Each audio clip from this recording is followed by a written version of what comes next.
A good alternate name for the book of Joshua could be Conquer and Remember. Here's a quick overview. There's 24 chapters, 658 verses, and they're all about conquering and remembering. The key verse says, "Be strong and courageous. Don't be afraid or dismayed, for the Lord your God is with you wherever you go." Okay, so they made it. One leader, 40 years, 2 million people. They made it to the promised land, but now there's a bunch of question marks hanging in the air. Here's one.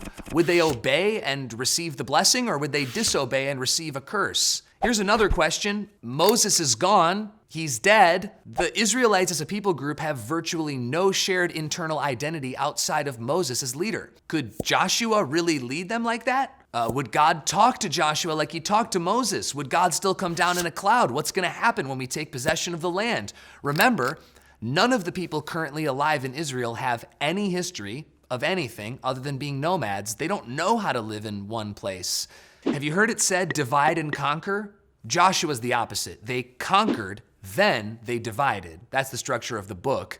So the land, it was originally promised 500 years before to Abraham in Genesis 15, and it's finally theirs. Plus, they get not only the land, they get the cities, the vineyards, and everything that's currently there. It's a nice deal. God commissions Joshua to be the leader, the successor to Moses, and God actually quotes Moses when he tells Joshua, "Be strong and courageous. Don't be frightened and don't be dismayed, for the Lord your God is with you wherever you go." What a promise. The whole book is structured around these amazing stories of conquering and then setting up a memorial, a monument, or a leftover something that is used to remember all that God did. For example, they crossed the Jordan, the Levites walked ahead holding the Ark of the Covenant, and just like the Red Sea, they walked on dry ground. Huge miracle, right? So what happens then? God tells them to create a sign, 12 stones as a memorial to the miracle. This is the word in Hebrew. It's pronounced oath. It's the same word that's used in Genesis for the sign of the rainbow after the flood.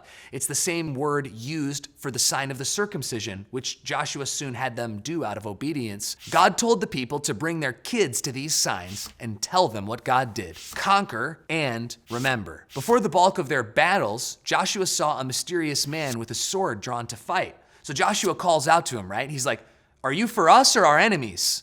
The guy's response was just amazing. He said, "No, but I am the commander of the army of the Lord. Now I have come." So Joshua falls down, realizing he's in the presence of God's messenger. He asked what he should do. The commander said, "Take off your sandals because this is holy ground." Do you remember that phrase? That's what God said to Moses from the burning bush. This is Joshua's burning bush moments. Then another sign happens with Jericho. Jericho was an ancient walled city. It had been around for several thousand years, according to archaeologists, even before Abraham. God had the people walk around Jericho once a day for 6 days in complete silence. Basically, God's version of the quiet game. On the 7th day, they walked around in silence again. No one made a noise. Then the Levites blew the trumpets and the people screamed as loud as they could. A shout of victory as the walls of this ancient fortress came down. Oh, and by the way, go and check out chapter 2 and read the story of Rahab.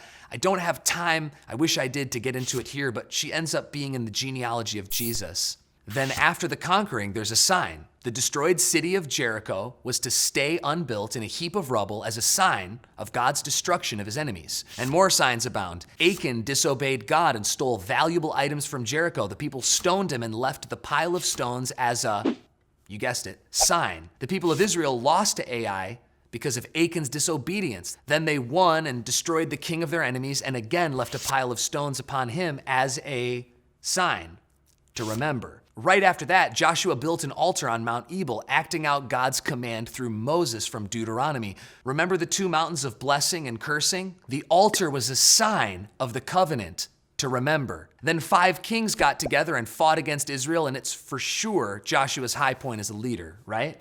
Do you know this story? Joshua commanded the sun to stand still. Wait, what? Joshua told the sun to stop moving. It kept shining though, and they kept defeating all 5 opposing armies. God even rained down rocks from heaven to lead them in victory. And when they defeated the 5 kings, they rolled 5 stones in front of where the kings had hidden. And guess what that's for? a sign to remember God's victory. I'm sure the guy who had that job was like, again with the stones, can we remember with something that weighs less? Am I right, people? Joshua then led the people in conquering and dividing the rest of the land. It's a lot of chapters and a crazy amount of detail. All the people are finally having places and cities and pasture lands for their families, animals, and descendants. The people of Israel are still living in these places to this day. There's additional stories as well. Joshua gets fooled by the Gibeonites because he didn't ask God for help. The Israelites set up cities of refuge where they could go if they accidentally killed someone. But then, before the end of the book, one final sign of remembrance. So there was almost a civil war between the people on the west side of the Jordan versus the east side over an altar they had built. But when they explained that their actual intent was unity, it went from a massive negative to a permanent positive. They spoke no more of war and called it the altar of witness. It's a sign to remember. And then it's Joshua's turn to remember. He remembers all that God has done. In fact, chapters 23 and 24 are like Joshua's own personal Deuteronomy. At the end, he gives this intense charge to everybody. He tells their whole story all the way back to Abraham, Isaac, Jacob, Egypt, Red Sea, Balak, Balaam, Jericho, and the Promised Land. And he says, choose this day whom you will serve. It's like he's saying, okay, you've seen infinity miracles.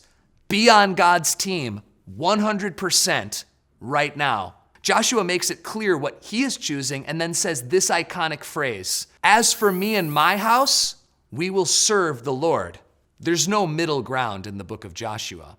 We're going to conquer, we're going to remember, and we're going to choose. You might be thinking, where's the Jesus moment here though? Well, in each book there's a bunch. Oftentimes it's more than we even mention, but the best one in the book of Joshua is Joshua himself. You see, Joshua's name in Hebrew is YESHUA. YESHUA in Greek is Jesus. Joshua was an archetype of the one who was to come, the one who would lead us in conquering not lands and peoples, but sin and death, the one who would put his foot on Satan's neck and declare once and for all that we win, the ultimate conqueror. Greater than Napoleon, greater than Alexander the Great, greater than Julius Caesar, greater than Joshua, Jesus Christ, the one who conquered and made us more than conquerors through his love. This book fits in as the people of Israel gain the promise they didn't deserve as a part of the narrative of the Bible. Here's the 7 parts. God created, man fell, Jesus promised, Jesus fulfilled, Jesus followed, Jesus returning. The Bible is God's word.